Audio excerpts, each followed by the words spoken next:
வணக்கம். உங்கள் அன்பு தோழியின் ஆரோக்கிய உணவும் அற்புத வாழ்வும். இன்றைக்கி நாம் காடையை வச்சு தான் சூப்பராக ஒரு குழம்பு செய்ய போகிறோம்.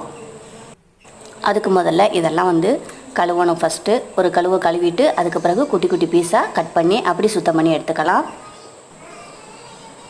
காடையில் அவ்வளவு சத்துக்கள் இருக்குது. ஃப்ரூட்ஸில் உள்ள சத்து, வெஜிடபிள்ஸில் உள்ள சத்து, நேச்சுரல் நியூட்ரிஷன் எவ்வளவோ நிறையா இருக்குது.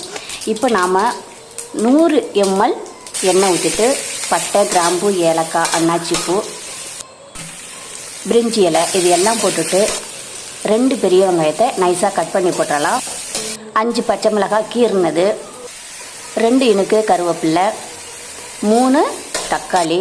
ஏன்னா இது நிறையா செய்கிறோம் அப்படிங்கிறதுனால சூப்பராக இருக்கும் இவ்வளவும் நிறையா போட்டால்.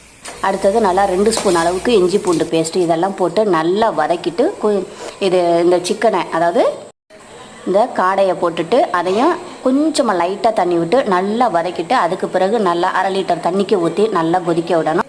அதுக்கு கொஞ்சம் உப்பும் போட்டுக்கணும். உப்பு போட்டுட்டு நல்லா கொதிக்க விட்டுட்டு அதில் 1 டீஸ்பூன் மஞ்சள் தூள், 2 ஸ்பூன் மிளகாய்த்தூள், 2 ஸ்பூன் மல்லித்தூள், 1 ஸ்பூன் கரம் மசாலா இவ்வளவும் போட்டு கொஞ்சம் மல்லித்தலை போட்டு நல்லா பெரட்டி விட்டுட்டு நல்லா கொதிக்க விடணும். எந்த அளவுக்கு கொதிக்குதோ அந்த அளவுக்கு டேஸ்ட்டாக சூப்பராக இருக்கும். அதை மூடி போட்டு வேக வச்சுட்டு அதுக்கு பிறகு 1 மூடி தேங்காயை துருவிட்டு லைட்டாக தண்ணி விட்டு நல்லா பால் புளிஞ்சி 1 டம்ளருக்கு எடுத்து வச்சுக்கணும். 10 முந்திரி, 1 ஸ்பூன் கசகசா இது எல்லாத்தையுமே தனித்தனியாக நல்லா நைஸாக அரைச்சி எடுத்துக்கணும். இப்போ அரைச்சி வச்ச முந்திரி, கசகசா இது எல்லாத்தையும் போட்டு நல்லா மிக்ஸ் பண்ணி விட்டுறணும். அதுக்கு அடுத்தது நம்ம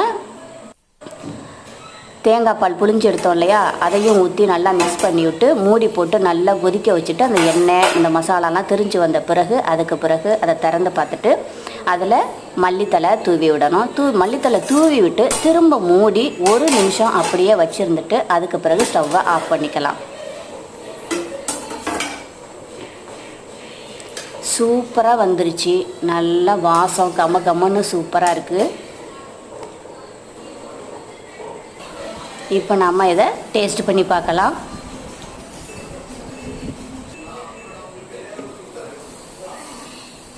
சாப்பிட ஆரம்பித்தாச்சு. சூப்பராக இருக்குன்னு சொல்லியாச்சு. பாருங்கள் எவ்வளோ சூப்பராக செமையாக இருக்குது. இதில் அவ்வளவு சத்துக்கள் இருக்குது. Vitamin A, vitamin C, vitamin B12 எல்லாம் நிறையா இருக்குது. நல்லா எல்லாருமே சாப்பிட